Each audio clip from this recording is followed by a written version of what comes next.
அஸ்ஸலாமு அலைக்கும். Hi friends. இது உங்கள் ஜியா நியூஸ். இப்போ வாங்க பல முக்கிய செய்திகளை பார்ப்போம். வரும் வியாழக்கிழமை நடக்கவுள்ள அமைச்சரவை கூட்டத்தில் 2ஆம் கட்டத்துக்கு மாறுவதற்கான திட்டத்தை அறிவிக்கப்படலாம்னு அரப் டைம்ஸ் நிறுவனம் செய்தி வெளியிட்டிருக்கு. அதில் அவங்க என்ன சொல்கிறாங்கன்னா, வரும் ஞாயிற்றுக்கிழமையிலிருந்து 2ஆம் கட்டம் தொடங்க வாய்ப்புள்ளது. 2ஆம் கட்டத்தில் எந்த மாதிரியான டைமிங் இருக்கும்னா, இரவு 9 மணியிலிருந்து காலை 5 மணி வரைக்கும் ஊரடங்கு உத்தரவு இருக்கும். அரசு நிறுவனம் மற்றும் அமைச்சகத்தில் 30% குறைவானவர்கள் தான் வேலை செய்வாங்க. அதுபோல் பார்வையாளர்கள் பதிவு செஞ்சு பார்கோட் மூலம் தான் அனுமதிக்கப்படுவாங்க. பெரிய பெரிய மால்ஸ், சூப்பர் மார்க்கெட்ஸ் எல்லாம் காலை 8 மணியிலிருந்து மாலை 7 மணி வரைக்கும் இயங்கும்.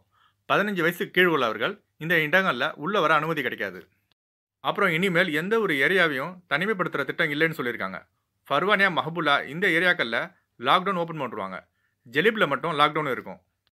செப்டம்பர் அல்லது அக்டோபரில் கொரோனா வைரஸின் தொற்றின் 2ஆம் அலை தொடங்கும்னு அச்சம் இருக்கிற காரணத்தால் எல்லா துறையும் இனி சுகாதார அமைச்சகத்தின் கீழ் கண்காணிக்கப்படும்னு அரப் டைம்ஸ் செய்தித்தாள் செய்தி வெளியிட்டிருக்கு. அப்புறம் ஜெனரல் டிராஃபிக் டிபார்ட்மெண்ட் மரூர் என்ன சொல்லியிருக்காங்கன்னா, கார் உரிமையாளர்கள் தங்கள் வாகனத்தை மற்றவர்கள் விற்க அனுமதி இப்போ கொடுக்கப்பட்டுள்ளது என சொல்லியிருக்காங்க. இந்த செய்தியை அல் சேஷா நிறுவனம் செய்தி வெளியிட்டிருக்கு. அப்புறம் பொது மன்னிப்பினால் பயன்பெற்றவர்கள் சுமார் 4265 பயணிகள் 23 விமானங்களில் 7 நாடுகளுக்கு செல்ல இருக்காங்க.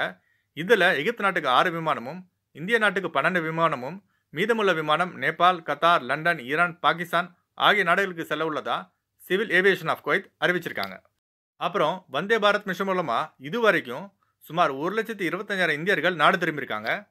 நேற்று மட்டும் சுமார் 6,037 பயணிகள் 31 நாடுகளிலிருந்து பாதுகாப்பாக இந்தியா வந்து சேர்ந்தாங்க சொல்லி இந்திய சிவிலேஷன் தலைவர் ஹர்தீப் சிங் பூரி அவர்கள் செய்தி வெளியிட்டிருக்கார். ஒரு கைக்குழந்தை அடித்துக் கொண்ட காரணத்துக்காக கைது செய்யப்பட்ட நேபாள் நாட்டு பெண்ணை விசாரணை செய்யும்போது அவங்க என்ன சொன்னாங்கன்னா, அந்த வீட்டில் மொத்தம் 5 பசங்க, எல்லா வேலையும் நான் மட்டும்தான் பார்க்கணும். காலையிலேருந்து நைட்டு வரைக்கும் வீட்டு வேலை, அப்புறம் 5 குழந்தைகளை பார்க்குற வேலை, இப்படி அதிகப்படியான வேலை இருந்ததால் கோபத்தில் அந்த குழந்தையை அமைதிப்படுத்த தான் அடிச்சேன் என்று விசாரணையில் சொல்லியிருக்காங்க. இவங்க சொல்கிற இந்த விஷயத்தை அந்த குழந்தையுடைய பெற்றோர் மறுத்திருக்காங்க. மேலும் இது தொடர்பாக விசாரணை இப்போ நடந்துட்டு வருது. அப்புறம் இந்தியர் ஒருவர் குடிபோதையில் வாகனம் ஓட்டி ஆம்புலன்ஸ் மீது மோதிய குற்றத்துக்காக இப்போ கைது செய்யப்பட்டு சிறையில் அடைக்கப்பட்டிருக்கார். அவருடைய தண்டனை காலம் முடிந்தவுடன் அவர் நாடு கடத்தப்படுவார்னு செய்திகள் வெளியாகிருக்கு. ட்ரங்க் அண்ட் டிரைவ் கேஸில் பிடிபட்டவங்களை குவைத் அரசாங்கம் கடுமையான தண்டனைகளை கொடுத்துட்டு இருக்கு.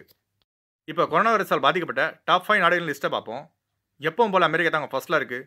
அங்கே மொத்த கேஸ் பார்த்தோம்னா 24,24,418 கேஸ் இருக்குது. 2வது இடத்துல பிரேசில், 3வது இடத்துல ரஷ்யா, 4வது இடத்துல இந்தியா இருக்குது. இங்கே மொத்த கேஸ் பார்த்தோம்னா 4,56,552 கேஸ் இருக்குது. 5வது இடத்துல யூகே இருக்குது.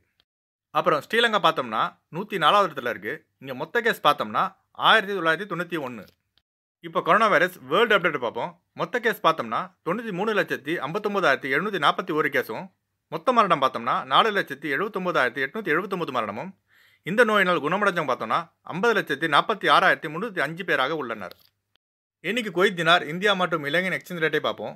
ஒரு தினார் குவைத் இந்தியாவின் மதிப்பு 243 ரூபாய் 309 காசுகளும், ஒரு தினார் குவைத் இலங்கையின் மதிப்பு 597 ரூபாய் 14 காசும் உள்ளது.